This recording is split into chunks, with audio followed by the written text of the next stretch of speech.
ఈ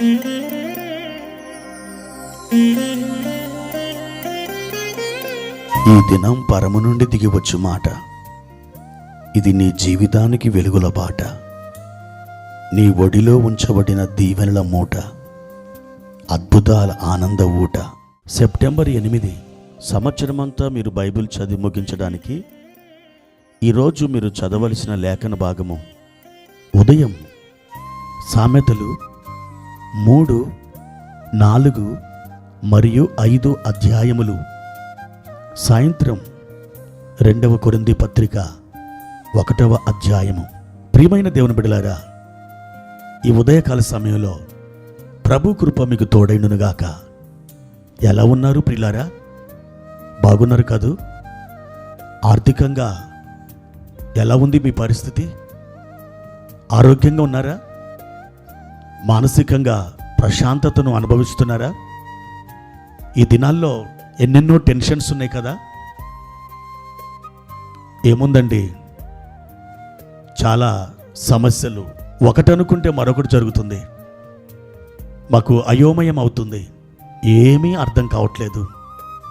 కొన్నిసార్లు అయితే ఈ జీవితం అసలు ఎందుకున్నదా అనుకుంటున్నాం అని మీ హృదయాలలో అనిపిస్తుంది కదూ.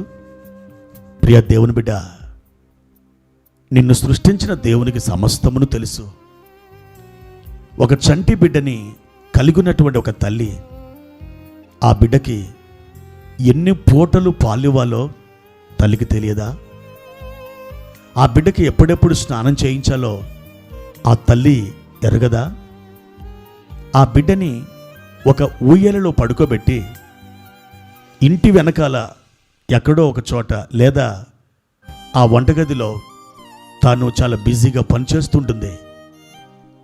ఆ చిన్న బిడ్డ ఒక్కసారి త్రుళ్ళిపడి లేచి ఏడవడం మొదలుపెట్టిందంటే ఆ తల్లి ఎక్కడ పని అక్కడ వదిలేసి పరుగు పరుగున వెళ్ళి ఆ బిడ్డని తన చంకనెత్తుకుంటుంది కదా.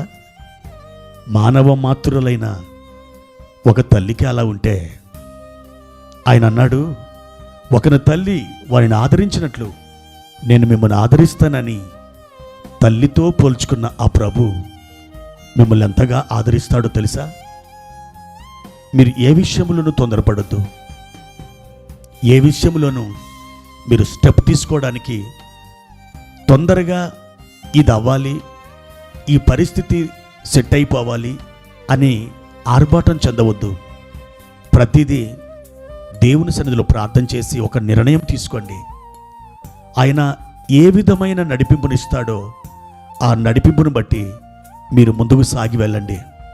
చాలాసార్లు తొందరపడి నిర్ణయాలు తీసుకొని ఎన్నో సమస్యల పాలైపోయినాం, ఎన్నో అప్పుల పాలైపోయినాం, ఎన్నోసార్లు ప్రమాదాలకు గురైపోయినాం. తొందర తొందర తొందర. ఈ సమాజం లేదా ఈ లోకం అంటుంది, త్వరగా చేసేయి, త్వరగా నిర్ణయం తీసుకో, త్వరగా ఆలోచించు, ఎందుకు టైం వేస్ట్ చేస్తున్నావు అని అంటుంది. కానీ దేవుడు అంటాడు, ఆగు, నా సన్నిధిలో కనిపెట్టు, ఆలోచించు, నా చిత్త ప్రకారం అడుగు ముందుకు వేయి. ఇది దేవుడు చెప్తున్న మాట. చాలాసార్లు అట్టి రీతిగా తొందరపడి నిర్ణయాలు తీసుకొని మనం తలబాదుకున్నాం. మరొకసారి మీ జీవితంలో అలాంటి పరిస్థితులు రానివ్వకుండా జాగ్రత్త తీసుకురండి. ప్రియ దేవుని బిడ్డలారా, ఈ ఉదయకాల సమయంలో ఒక మాట చదువుకొని ప్రార్థన చేసుకుందాం.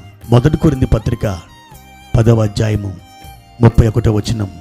కాబట్టి మీరు భోజనము చేసినను పానము చేసినను మీరేమి చేసినను సమస్తమును దేవుని మహిమ కొరకు చేయుడి. ఆ చివరి మాట గమనించారా? సమస్తమును దేవుని మహిమ కొరకు చేయుడి. అవును, ఈ లోకంలో మీరు కానీ నేను కానీ ఇంకా మరెవరైనా కానీ చేయవలసిన ప్రాముఖ్యమైనటువంటి పని ఏదైనా ఉన్నదంటే దేవుని మహిమ కొరకు ప్రతి పనిని చేయడమే. ఒకవేళ మన సొంత మహిమను వెతుకుతూ పేరు ప్రఖ్యాతులు, పరపతి, డబ్బు, అందచందాలు ఇవన్నీ కలగాలని హృదయములో దాగుకొనిన ఆ స్వార్థపూరితమైన స్వభావాన్ని బట్టి మనం నడుచుకున్నట్లయితే మహిమ దేవునికి కాదు, మహిమ మీకు చెందుతుంది. అయితే దేవుడు తన మహిమని ఎవరితోనూ పంచుకోవడానికి ఇష్టపడడు. కాబట్టి ప్రియ దేవుని బిడ్డ, ఈ రోజున ఒక తీర్మానం చెయ్యి. ఏ పని చేసినా ఆయనకు మహిమ రావాలి అనే ఉద్దేశంతో ఆ పని మొదలుపెట్టు. ఆ పనిలో దేవుడు మీకు జయమిస్తాడు. ఎందుకో తెలుసా? మీరు ఆయన మహిమ కొరకు ఆ పని చేస్తున్నారు కాబట్టి.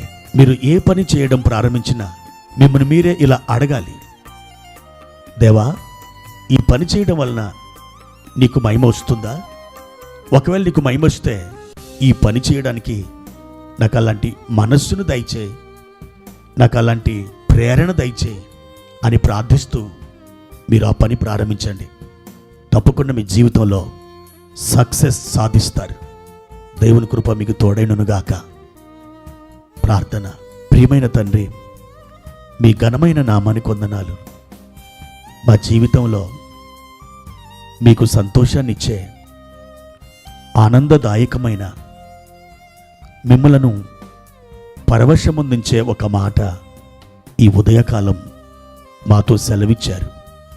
ఏ పని చేసినా మీ మహిమ కొరకు మేము చేయడానికి సహాయము చేయమని, అదే మా ధ్యేయముగా మార్చుకొని తండ్రి మీకు మహిమ తేవడానికి కృప దయచేయమని యేసుక్రీస్తు నామములో ఈ ప్రార్థన వేడుకుంటున్నాము తండ్రి.